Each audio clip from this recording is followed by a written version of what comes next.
terpercaya. Polisi dalami kasus dugaan perusakan dan penganiayaan di Pasar Bersahati.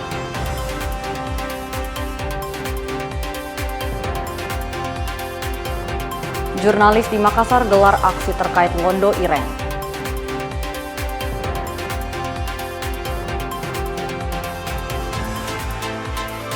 Tiga warga Maluku Utara terdampar di Gorontalo.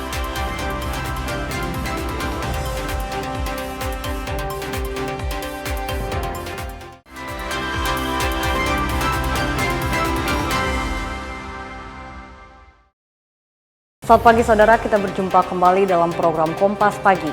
Selain 3 sorotan tadi, Anda juga bisa menikmati beragam informasi menarik dari sejumlah daerah di Indonesia Timur yang dihimpun tim redaksi Kompas TV. Bersama saya Dirsia Suarez, inilah Kompas Pagi selengkapnya, hanya di Kompas TV, independen, terpercaya.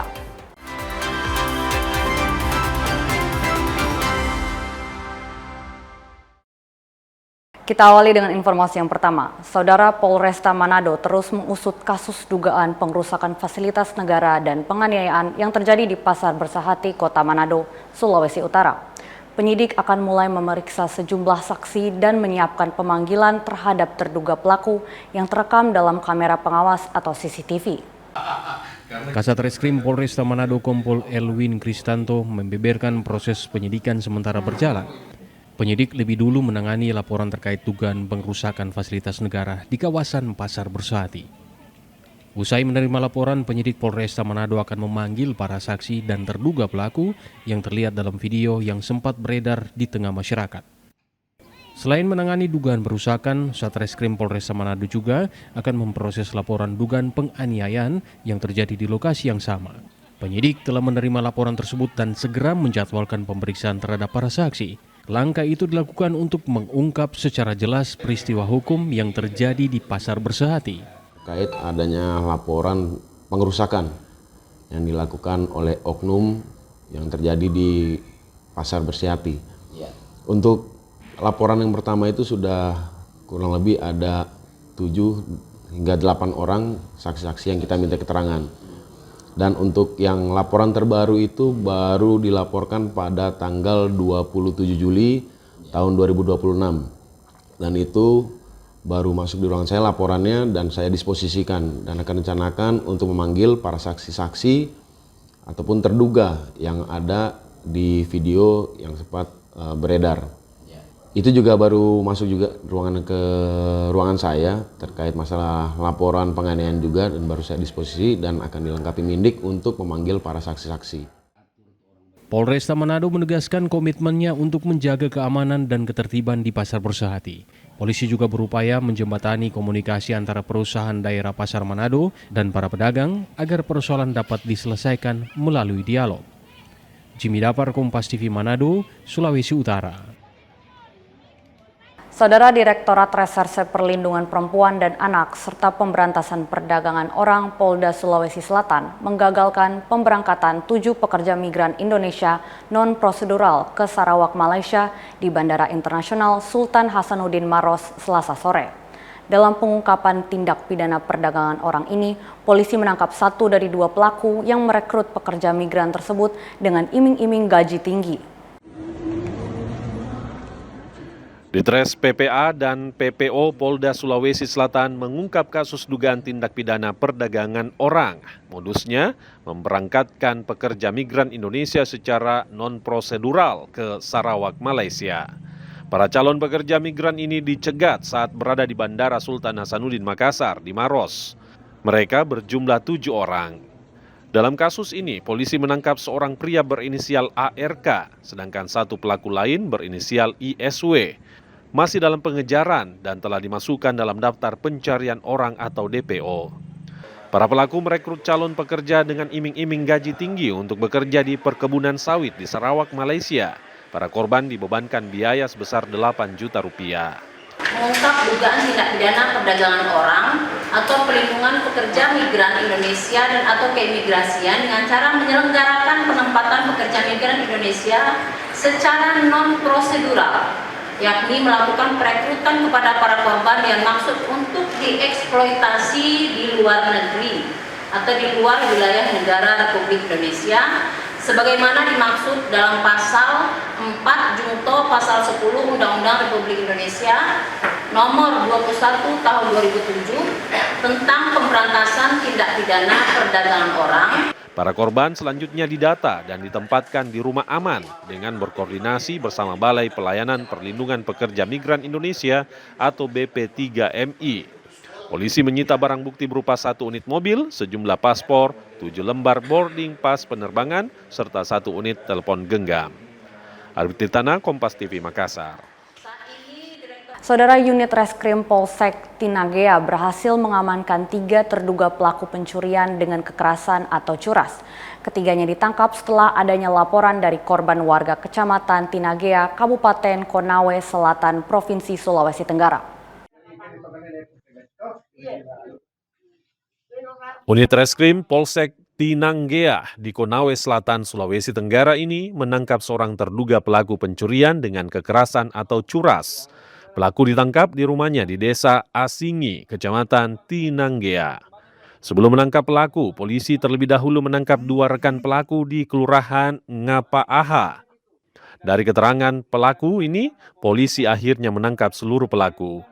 Aksi kejahatan pelaku terungkap setelah korban pencurian yang merupakan warga Desa Lapoa, Kecamatan Tinanggea, melapor. Polsek Tinanggea bersama tim sus Satreskrim Polres Konawe Selatan mengamankan 2 pelaku inisial EJ dan ID, yang mana pelaku ditangkap di Bundaran Tinanggea. Setelah itu melakukan pengembangan dan penyelidikan lanjut, unit Reskrim Polsek Tinanggea bersama tim sus Polres Konawe Selatan melakukan penangkapan terhadap saudara D yang mana ditangkap di rumahnya di Desa Asingi. Ketiga pelaku, EZ 19 tahun, MAS 21 tahun, dan D 19 tahun kini ditahan. Polisi masih mendalami kasus tersebut guna melengkapi alat bukti. Silvian Seakia, Kompas TV, Kendari, Sulawesi Tenggara. Saudara, sebuah video yang memperlihatkan 2 siswa SMP terlibat perkelahian viral di media sosial. Pihak sekolah menyebut peristiwa itu terjadi di luar lingkungan sekolah dan kini telah diselesaikan dengan kekeluargaan. Sebuah video amatir memperlihatkan 2 siswa SMP terlibat adu jotos hingga salah satunya terjatuh dan terkapar viral di media sosial. Peristiwa ini terjadi pada Jumat lalu di luar lingkungan salah satu SMP di Bonimulango. Kepala sekolah bilang tidak ditemukan permasalahan khusus yang menjadi pemicu perkelahian dan menduga insiden ini merupakan bentuk kenakalan remaja. Ya, kejadian kemarin itu di luar dari jam sekolah, memang sudah pulang pada hari Jumat. Nah, namanya juga anak-anak kan pasti kalau belum sampai di rumah itu paling ada sesuatu yang mereka buat lagi. Dan itu di luar dari nalar kita ya. Kami dapat laporan dari Polsek Kabila. Alhamdulillah itu sudah selesai pada hari itu juga. Dan untuk pihak sekolah tadi kami sudah bawa ke ruang BK anak-anak tersebut, ada beberapa orang. Dan sudah ditindaklanjuti dan akan diundang orang tua besok dan akan dibicarakan bersama sehingga kejadian ini tidak akan terulang kembali. Sekolah bersama orang tua kedua siswa telah melakukan mediasi dan menyelesaikan permasalahan tersebut secara kekeluargaan. Pihak sekolah berharap kejadian ini menjadi yang terakhir serta menghimbau seluruh siswa untuk menyelesaikan permasalahan melalui dialog tanpa kekerasan. Fikar Buntuan, Kompas TV, Gorontalo. Saudara, personel Polres Merauke bergerak menangani keributan yang terjadi di Jalan Natuna dan Jalan Nowari pada Minggu malam lalu. Kapolres Merauke mengungkapkan bahwa pemicu keributan berawal dari persoalan asmara. Visual amatir yang beredar di media sosial ini memperlihatkan keributan yang terjadi di Jalan Nowari, Merauke pada Minggu malam kemarin. Usai ditangani oleh pihak kepolisian, Kapolres Merauke mengatakan pemicu keributan berawal dari persoalan asmara. Peristiwa diawali saat seorang pria melakukan penganiayaan terhadap pacarnya. Kejadian tersebut kemudian diketahui oleh keluarga korban, sehingga keluarga korban mencari pelaku untuk membalas. Yang disebabkan oleh masalah asmara begitu. Jadi ada laki-laki dan perempuan yang statusnya masih pacaran. Kemudian si laki-laki ini melakukan penganiayaan kepada korban pacarnya yang perempuan ini. Kemudian keluarganya mengetahui ya yang dari Jalan Natuna itu, dicarilah pelakunya oleh keluarga korban. Namun kami segera merespon kejadian tersebut sehingga tidak meluas atau tidak meningkat menjadi gangguan yang eskalasinya tinggi. Kapolres menegaskan bahwa saat ini situasi sudah aman dan kondusif. Tidak ada korban jiwa dalam kejadian tersebut. Kerugian hanya berupa kerusakan ringan pada rumah. Permasalahan telah diselesaikan secara kekeluargaan dan para pihak telah berdamai. Masyarakat diimbau untuk menahan diri dan menyerahkan penyelesaian masalah kepada pihak Polres Merauke agar tidak terjadi hal-hal yang tidak diinginkan. Tim Liputan, Kompas TV Merauke, Papua Selatan. Saudara, informasi jurnalis di Makassar gelar aksi terkait Londo Ireng akan kami hadirkan sesaat lagi. Tetaplah bersama kami di Kompas Pagi.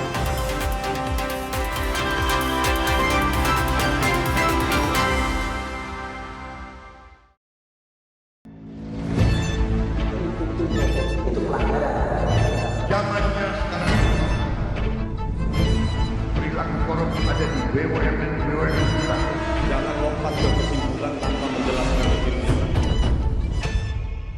Saya anak buahnya Prabowo. Gaji tidak naik kan? Hanya 5.000 orang. Bahwa hal tersebut tidak boleh. Bola Liar setiap Jumat pukul 8:30 malam live di Kompas TV. Ketahui berita dan informasi seputar kekhasan, gagasan, tantangan, serta inovasi di 38 provinsi dan 514 kabupaten kota di seluruh tanah air yang terajut menjadi inspirasi bagi bangsa. Berbagai informasi aktual dan menarik dari berbagai daerah di tanah air dalam Jurnal Nusantara. Ikuti Jurnal Nusantara setiap hari pukul 6:30 pagi, live di Kompas TV.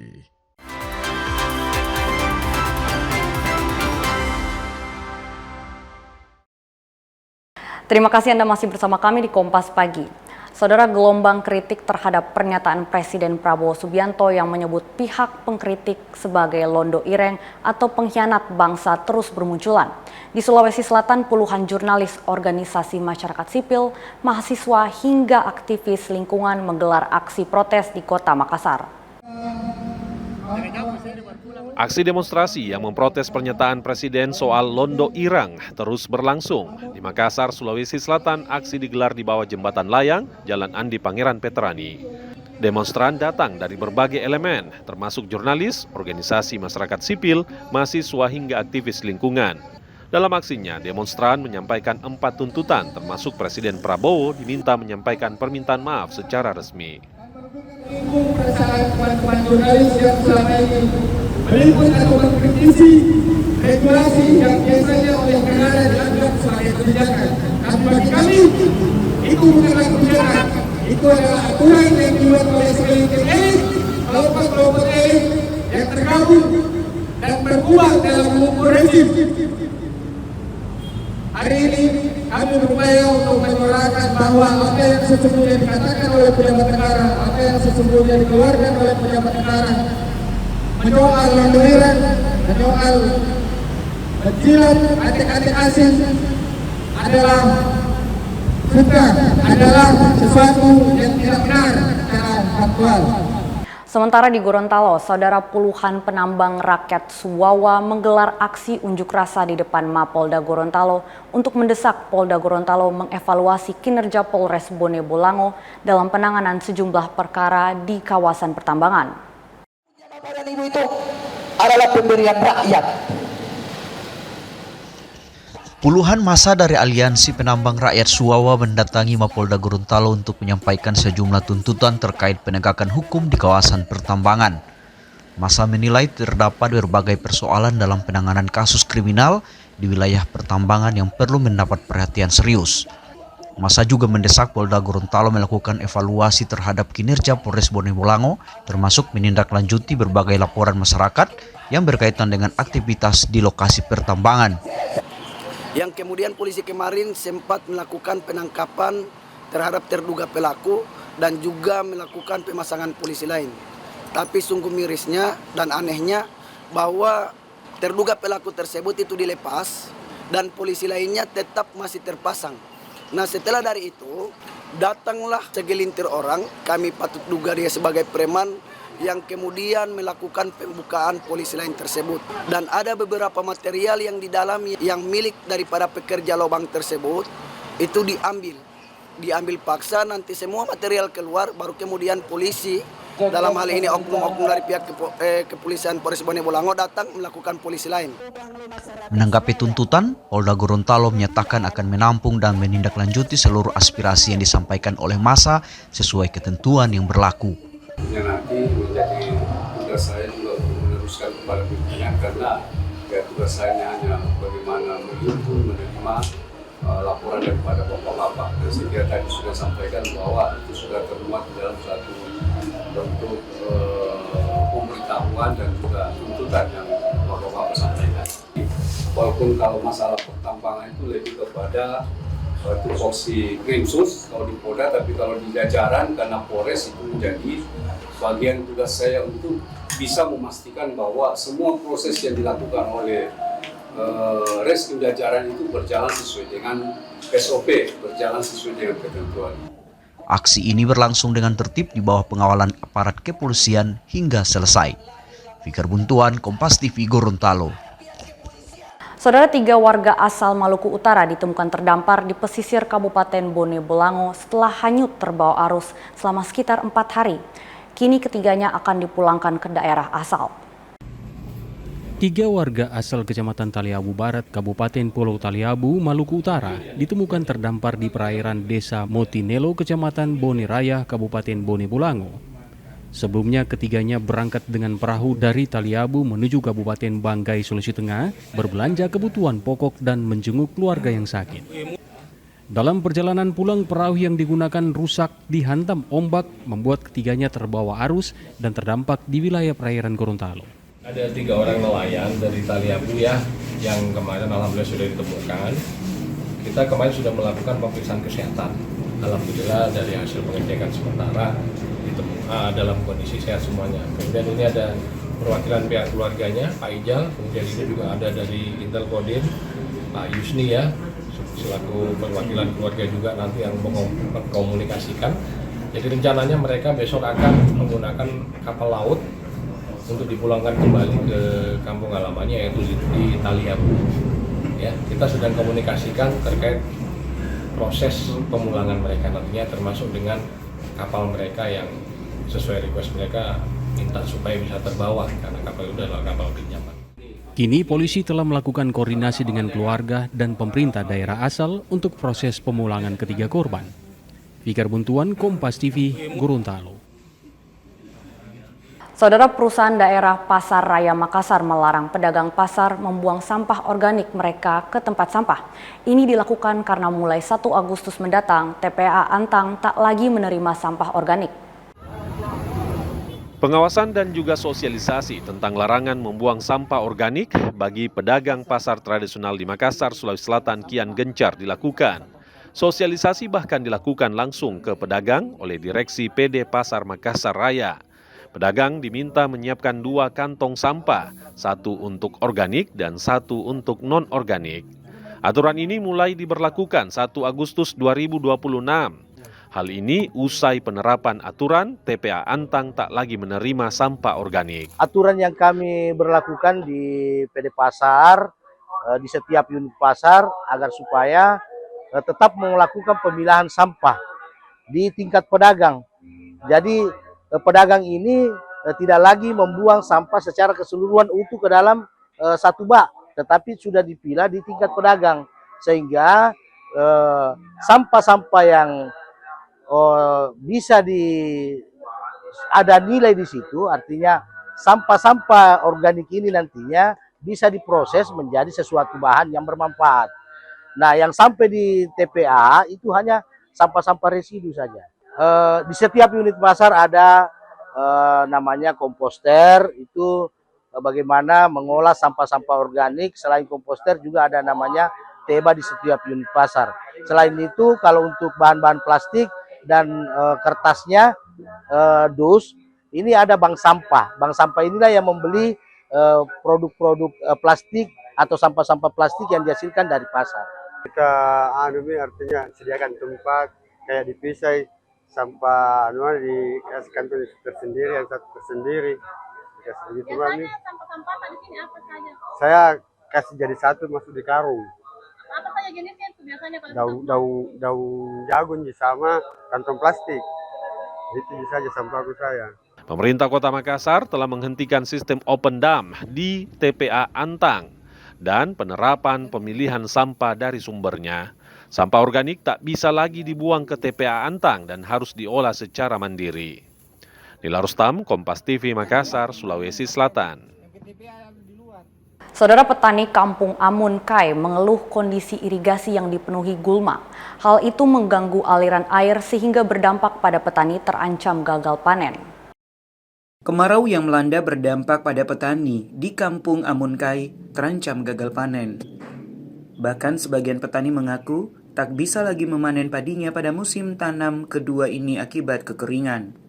Petani menyebut kondisi ini setidaknya bisa diatasi jika kondisi saluran irigasi yang menuju ke Kampung Amun Kai normal. Irigasi ditumbuhi gulma yang tebal menghambat air pasang sampai ke irigasi di Kampung Amun Kai. Kondisi dalam dangkal irigasi yang tidak normal juga berpengaruh pada aliran air. Yang kita hadapi saat ini dari hulu sampai hilir, dari bina lahan terutama yang ini blok timur yang kita hadapi, ini hambatannya adalah gulma yang ada di saluran primer. Dan itu petani sendiri tidak ada kemampuan untuk membersihkan itu. Hal ini ya kami berharap dari pemerintah setidaknya setiap tahun itu harus ada pembersihan. Kalau nanti memang pemerintah itu concern di dunia pertanian tanaman padi. Gagal panen karena posisinya tidak ada air. Air kita usaha dari pintu air tapi belum sampai, belum sampai sini. Apa kendalanya sampai belum sampai airnya ke sini? Ya karena drainasenya itu ada yang dalam, ada yang dangkal. Jadi posisinya harus ada yang digali lagi di pembersihan. Terus masalah rumput-rumputnya juga ya banyak ininya di drainasenya tersebut. Petani menyebut lahan sawah di Kampung Amun Kai hampir mencapai 1.000 hektar. Dari jumlah tersebut, sekitar 80% terancam gagal panen akibat kemarau. Sehingga petani berharap ada perhatian serius dari pemerintah untuk menangkal hal tersebut. Syarif Cimar, Kompas TV Merauke, Papua Selatan. Saudara, antrean solar masih terjadi di Manado dan Makassar dan berdampak pada aktivitas supir. Informasi ini akan kami hadirkan usai jeda.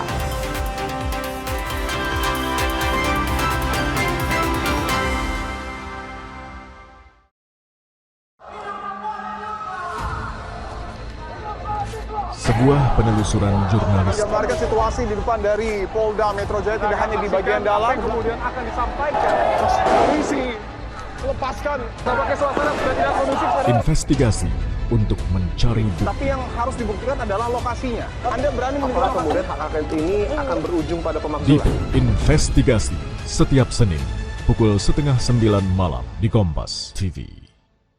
Awali hari dengan sejumlah informasi terpilih. Seorang pengendara ojek online terluka parah. Usai motor yang melintasi jalan berlubang di Jakarta, longsor membuat 6 titik di Jalan Trans Papua putus total. Menjadi referensi menjalani aktivitas di pagi hari. Di Singapura menyebut sopir penabrak sudah ditetapkan sebagai tersangka. Dan duka cita mendalam atas meninggalnya siswa sekolah kejuruan yang mengalami kecelakaan. Kompas Pagi, setiap hari pukul 4:30 pagi, live di Kompas TV.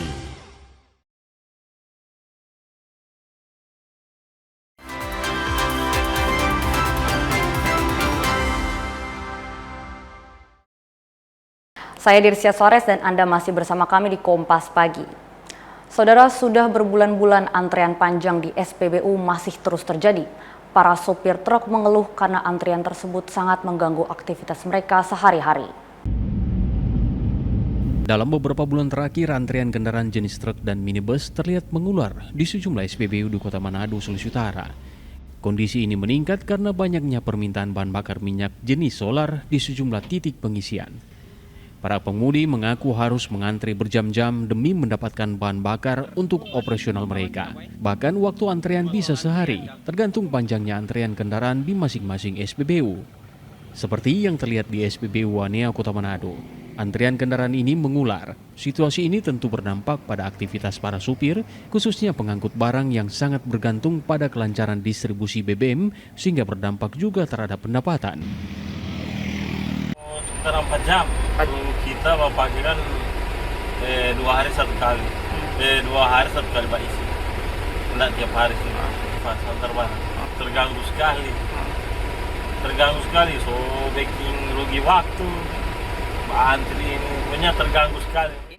Ditambahkan juga dengan kondisi antrian solar ini dikhawatirkan dapat berdampak pada kelancaran transportasi penumpang maupun distribusi barang apabila tidak segera diatasi. Untuk itu mereka berharap agar pemerintah bisa segera turun tangan untuk mengatasi antrian BBM ini. Jimmy Dapar, Kompas TV Manado, Sulawesi Utara. Saudara, antrian panjang kendaraan kembali terjadi di 2 SPBU di Kota Makassar. Kondisi ini dikeluhkan para supir yang harus menunggu berjam-jam untuk mendapatkan bahan bakar jenis solar. Kayaknya agak langka begitu Pak, karena Salah seorang supir truk, Ruslan, mengaku antrian solar terjadi setiap hari. Ia bahkan menyebut kondisi serupa juga terjadi di SPBU lainnya, termasuk kawasan Macini Baru dan Jalan AP Petarani Makassar. Menurutnya, kelangkaan solar membuat para supir harus menghabiskan waktu berjam-jam untuk mengisi bahan bakar. Kondisi ini juga berdampak pada aktivitas pengiriman barang di dalam kota. kami kan lama Mi. Iya, dari tadi lama sekali. Dari ujung di sana di Macini Baru antri. Sebelumnya. Terus ini kita antri solar atau? Antri solar Pak. Memang langka solar kan tuh kemarin ya tuh. Kayaknya agak langka begitu Pak, karena mau dibilang tiap hari begini. Para supir berharap ketersediaan solar dapat segera diperhatikan dan distribusinya kembali lancar. Selain menghambat aktivitas mereka, panjangnya antrian kendaraan juga menyebabkan kemacetan di sekitar SPBU. Rama Pratama, Kompas TV Makassar, Sulawesi Selatan. Saudara, Bupati Minahasa Utara Jone Ganda kembali menorehkan catatan positif di bidang akademik. Di tengah kesibukannya mengurus roda pemerintah, ia berhasil menyelesaikan studi program Doktor Ilmu Pemerintahan di Institut Pemerintahan Dalam Negeri IPDN tahun akademik 2025-2026 dengan hasil yang amat memuaskan. Berdasarkan rekapitulasi resmi peringkat wisudawan Doktor IPDN, Jone Ganda menempati posisi 3 terbaik.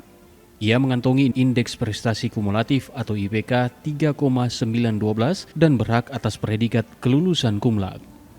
Raihan gelar doktor ini diselesaikan Jone dalam kurun waktu 2 tahun 7 bulan. Catatan waktu tersebut menjadikannya sebagai lulusan tercepat di jajaran 10 besar wisudawan terbaik pada periode wisuda kali ini. Karya ilmiah Jone Ganda juga teruji, di mana prestasi doktornya membedah efektivitas tata kelola dan kebijakan pariwisata terpadu di Sulawesi Utara, sukses menembus jurnal internasional dengan indeks Scopus.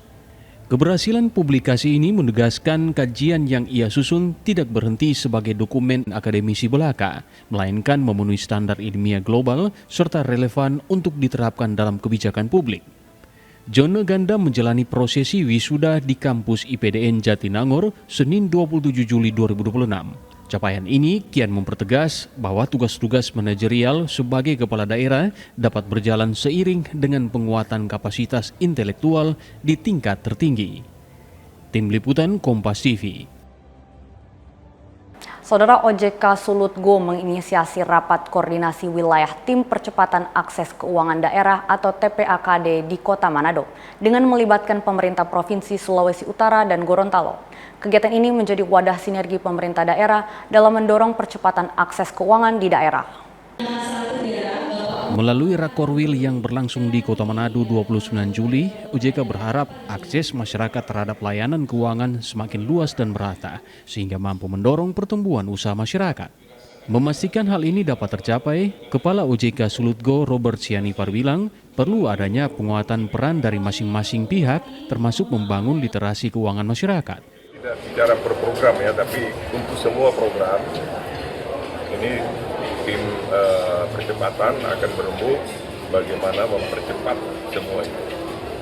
Cepat, kemudian memudahkan akses.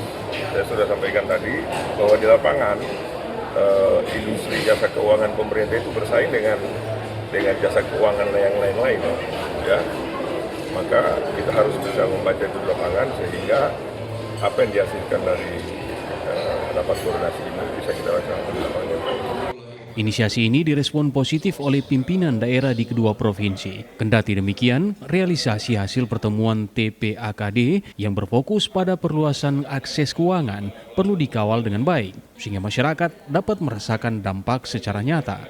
Bagaimana arahan Pak Gub tidak hanya sekedar rapat koordinasi yang rutin, tapi juga bagaimana kita mengoptimalkan upaya-upaya bersama dalam rangka mendorong pencapaian tingkat inklusi maupun literasi yang sudah ditargetkan masing-masing daerah.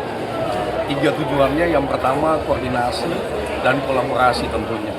Yang kedua, bagaimana TPAKD ini mampu membangun komitmen bersama dalam rangka pemberian akses kemudahan kepada pelaku usaha.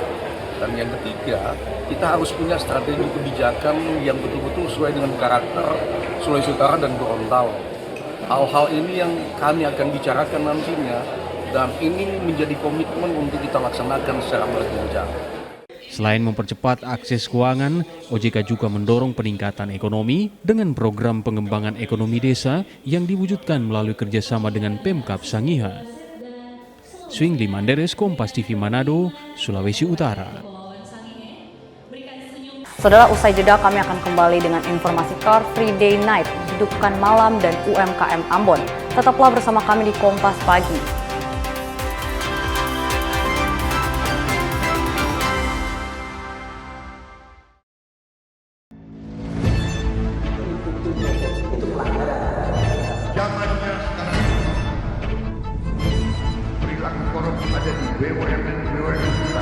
Jangan lompat ke kesimpulan tanpa menjelaskan dirinya.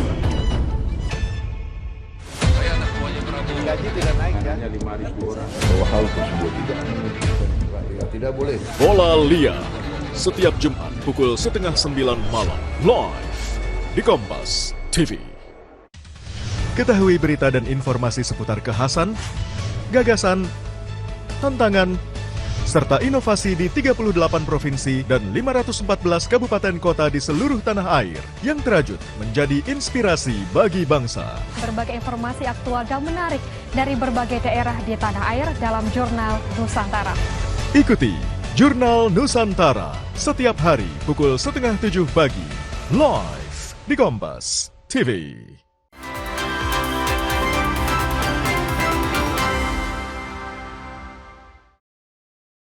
Terima kasih Anda masih bersama kami di Kompas Pagi. Saudara, ribuan remaja Sinode Gemim akan ikut berpartisipasi dalam berbagai lomba pesta seni remaja yang akan dimulai pada 31 Juli 2026. Pembukaan PSR ini sudah dilakukan Gubernur Sulut Julius Silvanus di Gedung Mapalus Kantor Gubernur Rabu siang. Komisi Remaja Sinode Gemim kembali menggelar pesta seni remaja yang akan berlangsung di Kota Manado pada 31 Juli 2026. Dalam ibadah pembukaan kegiatan di Gedung Mapalus Kantor Gubernur Sulut, Ketua Panitia PSR 2026 Richard Sualang mengatakan kegiatan ini akan diikuti oleh lebih dari 7.000 peserta dari 22 jenis lomba. Agenda tahun ini disebut Sualang menjadi momentum untuk mengembangkan talenta muda sekaligus wadah berkreasi bagi anak muda di daerah. Seluruhnya berjumlah 7.683 remaja segemim dengan 1.303 kelompok tumpukan yang akan mengikuti perlombaan. Secara total akan dilombakan 22 mata lomba yang dilaksanakan di 13 jemaat di gedung gereja jemaat masing-masing dan satu venue berada di kantor Dinas Pariwisata Provinsi Sulawesi Utara yang melombakan lomba teater remaja. Dukungan terhadap gelaran PSR 2026 juga disampaikan oleh Gubernur Sulawesi Utara. Dalam sambutannya, Gubernur mengatakan kegiatan seperti ini turut menggerakkan ekonomi di daerah. Kontribusi kepada pemerintah daerah. Ya. Nah, kalau dipisah-pisah dari bapak, kemudian kaum ibu, wanita, lansia, pemuda, remaja, sekolah minggu, masing-masing berkontribusi, ya, baik di dalam pertumbuhan keimanan kita kepada Tuhan Yesus, Tuhan kita, juga pertumbuhan ekonomi di Sulawesi Utara. Gubernur berharap dengan banyaknya kegiatan semacam ini, SDM di Sulut akan semakin maju dan memberikan dampak positif bagi daerah dan negara. Sunli Manderes, Kompas TV Manado, Sulawesi Utara. Saudara, pemerintah Kota Ambon menggelar Car Free Night di Jalan Aye Peti sebagai ruang publik baru yang menghidupkan suasana malam di Ambon. Kegiatan ini tidak hanya memberikan hiburan bagi masyarakat, tetapi juga mendorong pertumbuhan UMKM, menarik wisata, serta memperkuat pariwisata Kota Ambon. Beginilah suasana Jalan Aipati yang disulap menjadi kawasan Car Free Night. Puluhan pelaku UMKM turut meramaikan kegiatan dengan menawarkan beragam kuliner, produk fashion, dan kerajinan khas Maluku. Kehadiran mereka menjadi salah satu motor penggerak ekonomi lokal. Car Free Night kali ini juga menjadi daya tarik bagi peserta Sail to Indonesia yang sedang singgah di Kota Ambon. Para wisatawan mancanegara ini diajak menikmati suasana malam, menyaksikan penampilan seni dan musik, serta mencoba beragam kuliner khas Maluku di acara ini. Kehadiran wisatawan mancanegara dan masyarakat lokal memberikan dampak positif bagi penjualan pelaku UMKM. Banyak pengunjung memanfaatkan momen ini untuk mencoba kuliner khas Maluku. Untuk itu, mari kita manfaatkan event ini secara maksimal untuk mempromosikan pariwisata Kota Ambon, bukan hanya melalui penyelenggaraan event seperti ini, tetapi juga dengan keramahan kita kepada mereka, serta memberikan rasa aman bagi seluruh peserta Sail to Indonesia. Untuk menjamin keamanan pangan, Balai Pengawas Obat dan Makanan di Ambon juga melakukan pengujian dan pemeriksaan terhadap makanan dan minuman yang dijual oleh para pelaku UMKM. Langkah ini dilakukan agar seluruh produk yang dipasarkan layak konsumsi dan aman bagi masyarakat maupun wisatawan. Immanuel Alfred, Kompas TV, Ambon, Maluku. Saudara, pasca adanya perbaikan jaringan Palaparing tengah segmen Melongwane Morotai, pemerintah di Kabupaten Sangihe, Talaut, dan Sitaro mendorong Komdigi untuk ikut memperbaiki jaringan fiber optik di area Manado Ondong Siau atau jalur MOS. Perbaikan di daerah ini dinilai bisa jadi alternatif saat terjadi kendala seperti saat ini. Komdigi akan memastikan perbaikan jaringan Palaparing tengah segmen Melongwane Morotai akan segera dilakukan dan diperkirakan selesai pada 11 Agustus mendatang. Diketahui jaringan fiber optik di segmen ini mengalami kerusakan akibat gempa berkekuatan magnitudo 7,7 yang mengguncang Sangihe pada 8 Juni lalu. Kerusakan ini berdampak pada terganggunya jaringan internet di 3 kabupaten di Sulawesi Utara, yakni Kabupaten Sangihe, Talaut, dan Sitaro. Menanggapi persoalan ini, para pimpinan daerah menilai perbaikan seharusnya juga dilakukan pada jaringan Manado Ondong Siau yang telah mengalami kerusakan sejak tahun 2016 silam.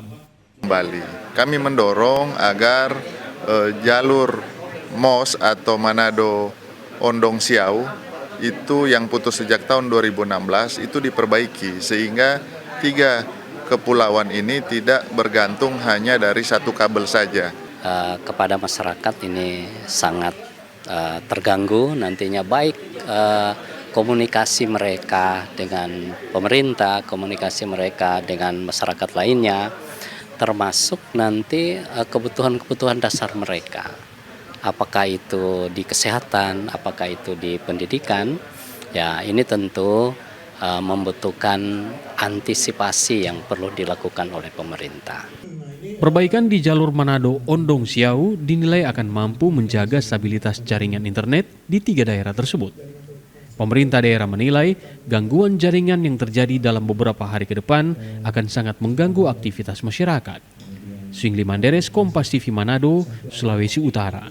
Saudara, cakalang fufu dan sambal roa selalu menjadi oleh-oleh yang diincar warga yang tengah berkunjung ke kota Manado untuk dibawa pulang ke kota asal. Tak hanya mempertahankan cita rasa Manado, oleh-oleh ini juga menjadi sumber cuan bagi para pelaku UMKM di kota Manado.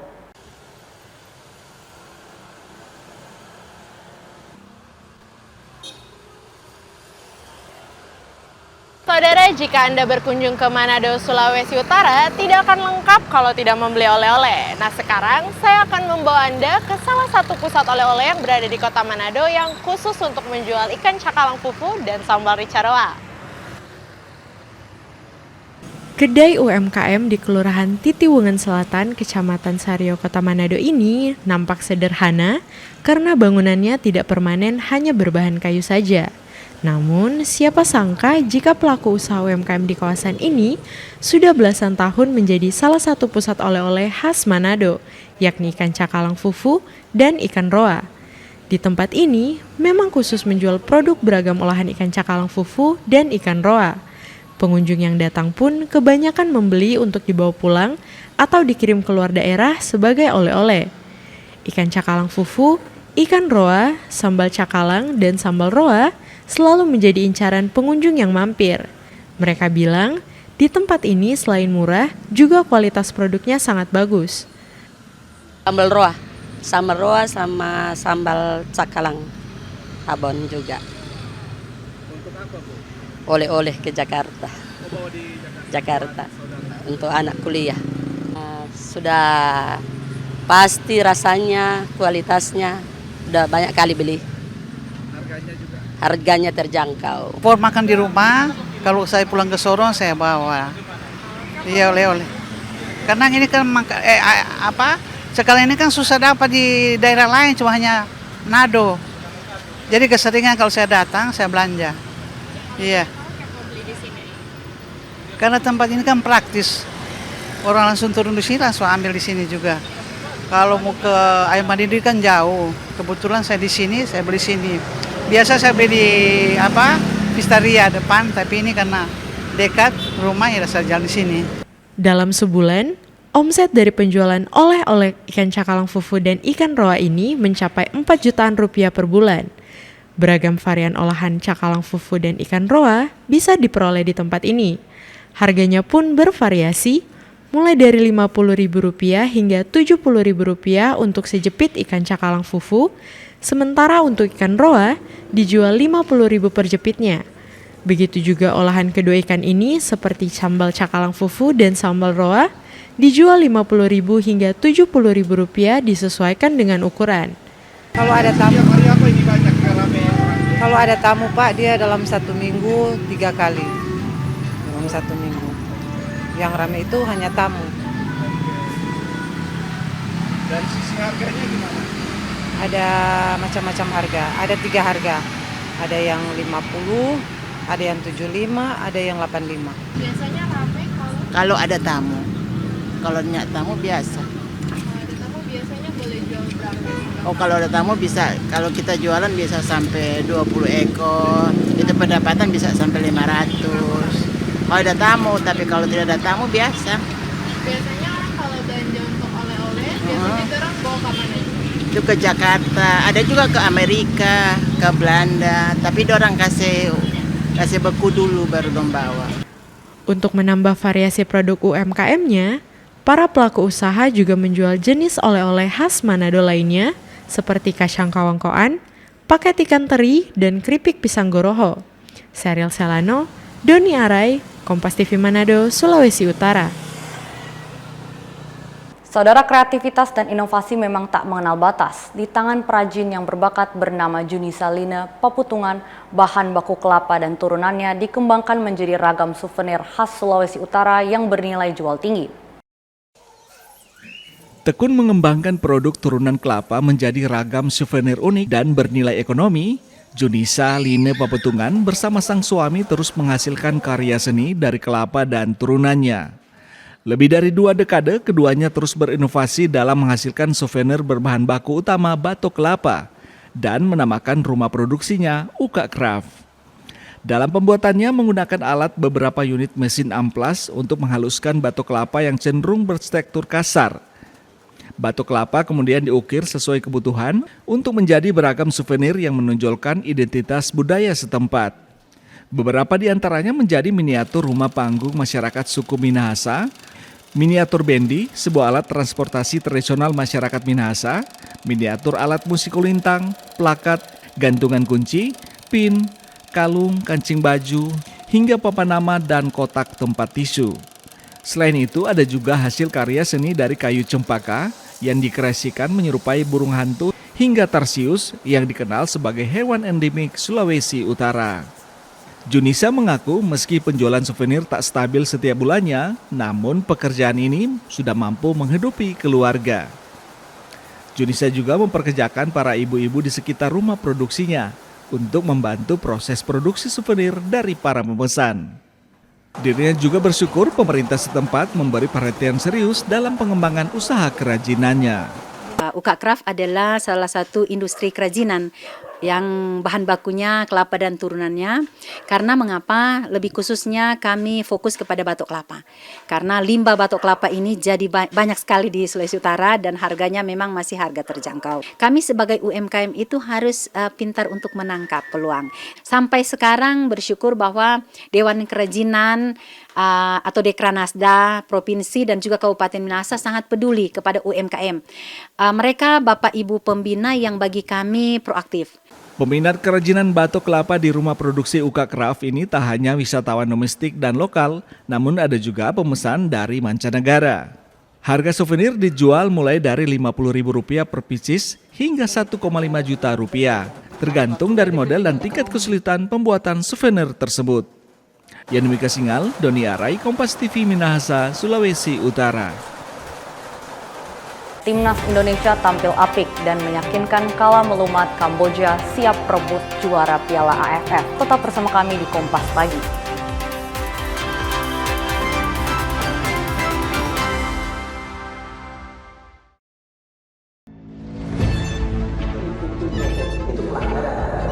Zamannya sekarang perilaku korupsi ada di BUMN kita. Jangan lompat ke kesimpulan tanpa menjelaskan dirinya. Saya anak buahnya Prabowo. Gaji tidak naik kan? Hanya 5.000 orang. Bahwa hal tersebut tidak boleh. Bola Liar setiap Jumat pukul 8:30 malam live di Kompas TV. Ketahui berita dan informasi seputar kekhasan, gagasan, tantangan, serta inovasi di 38 provinsi dan 514 kabupaten kota di seluruh tanah air yang terajut menjadi inspirasi bagi bangsa. Berbagai informasi aktual dan menarik dari berbagai daerah di tanah air dalam Jurnal Nusantara. Ikuti Jurnal Nusantara setiap hari pukul 6:30 pagi live di Kompas TV.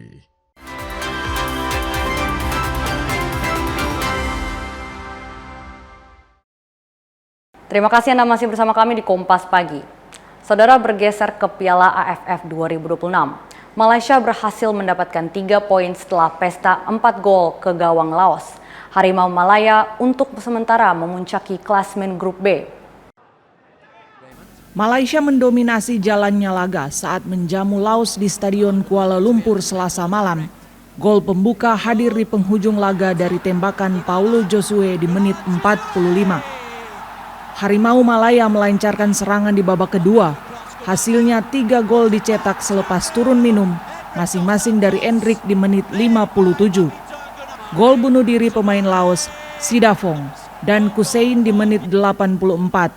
Skor 4-0 menjadi hasil akhir untuk kemenangan Malaysia atas Laos di penyisihan grup B Piala AFF 2026.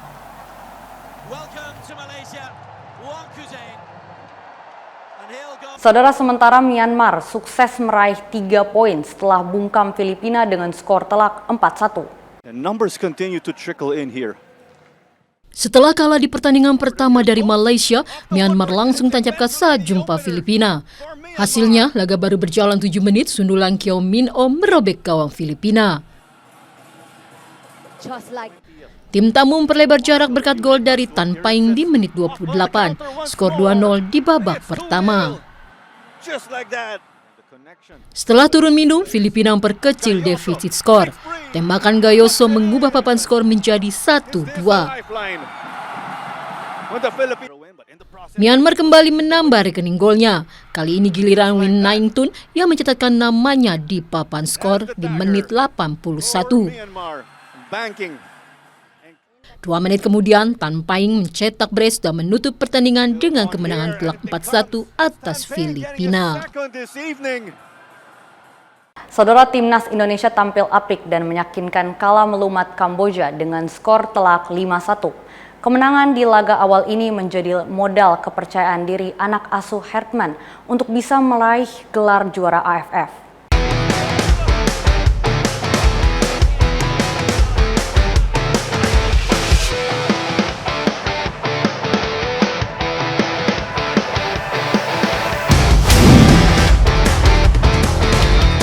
Timnas Indonesia melakoni laga perdana Piala AFF dengan kepercayaan diri tinggi. Tancap gas sejak awal, anak asuh John Hertman langsung menggempur pertahanan Kamboja. Hasilnya di menit 6, pemain debut Michelle Baker mampu menjebol gawang Kamboja usai memanfaatkan umpan tendangan bebas Tom Haye. Tak puas dengan 1 gol, Baker menambah gol lagi di menit ke-15 berbekal umpan dari Eliano Reinders. Sandy Walsh tak mau ketinggalan. Sundulannya mampu getarkan gawang Kamboja saat set piece sepakan pojok. 3-0, Indonesia unggul di babak pertama. Michelle kembali membuktikan diri jika dirinya mampu diandalkan sebagai pemain nomor 9. Di babak 2, hasil umpan Tom Haye mampu dikonversi menjadi gol. Baker mencetak hat-trick di debutnya ini. Pengganti Baker, James Raven, tak mau ketinggalan. Golnya di menit ke-86 semakin membenamkan Kamboja ke papan bawah klasemen Grup A Piala AFF. Pelatih timnas John Hertman memuji penampilan anak asuhnya termasuk debutan Michelle Baker. Hertman bilang, Baker memenuhi ekspektasinya. Mitch met expectations tonight to get a hat-trick on his debut as a 19-year-old in front of, 20,000 people. I mean, that's a big ask. So, congratulations. But I think Mitch said it, you can't do that without your team. The intensity, the effort of Eliano Reinders, Donny Tree. I can go through the whole team tonight. Sementara Michelle Baker akui merasa bangga menjalani debutnya bersama timnas Indonesia. I actually measured back-to-back with Elkin. I was 1 centimeter taller, so I'll take that. But yeah, just unbelievable feeling once again. I'm so proud for my family from Indonesia, from everyone at the game, and just proud to be part of this team and proud to be here, and I can't wait for the rest of the tournament. Dengan kemenangan melawan Kamboja, timnas Indonesia kini berada di peringkat ketiga Grup A dengan raihan 3 poin di bawah Singapura dan Vietnam yang masing-masing meraih 6 poin dan 3 poin. Kemenangan Indonesia di laga perdana dengan permainan yang Spartan membuka asa untuk merengkuh gelar juara. Sepanjang gelaran Piala AFF tahun 1996, Indonesia hanya mampu meraih 6 kali runner-up tanpa sekalipun juara. Kini publik semakin dahaga. Semakin cantik permainan timnas di bawah asuhan John Hertman, semakin besar pula harapan agar skuad Garuda mampu jadi juara AFF untuk kali pertama. Saudara, Xabi Alonso menjalani debut sempurna menjadi pelatih Chelsea. Chelsea tekuk tim Australia Western Sydney Wanderers 6-4 dalam duel uji coba pramusim. Seolah akan menang mudah, Chelsea membuat publik Stadion Ekor terdiam di menit ke-6 lewat gol Dusan Satpaev. Namun, Western Sydney Wanderers bereaksi. bahkan mampu membalikan keunggulan melalui gol Pantazopoulos di menit 14 dan gol Hamon di menit 32. Pada menit 38, The Blues mampu setarkan skor. Aksi Esugo seimbangkan kedudukan 2-2 hingga jeda babak pertama. Babak kedua memasuki menit 62, Stich Luna kembali membawa Wanderers balik memimpin 3-2. Selang 4 menit, Jamie Gittens buat London Biru setarkan skor menjadi 3-3. Memasuki menit 48, tuan rumah unggul melalui gol yang dipersembahkan Luau.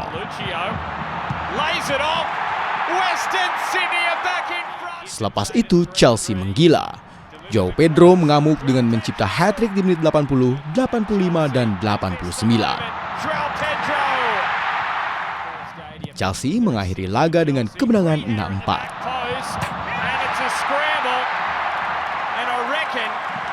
Saudara, mantan tim JITZES Venezia tampil perkasa di laga uji coba pramusim jumpa Galatasaray di Austria. Tim Serie A mempermalukan Galatasaray 3 gol tanpa balas. Galatasaray bentrok Venezia dalam laga uji coba pramusim di Hofmann Personal Stadion, Austria. Victor Osimhen hampir saja menjebol gawang wakil Serie A di menit 34, andai tembakannya tak dihalau kiper Venezia. Skor 0-0 bertahan hingga rehat.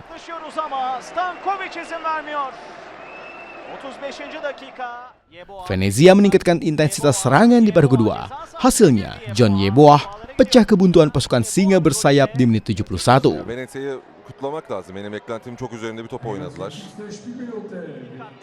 Selang 4 menit, Lion Lauberbach gandakan skor untuk Venezia.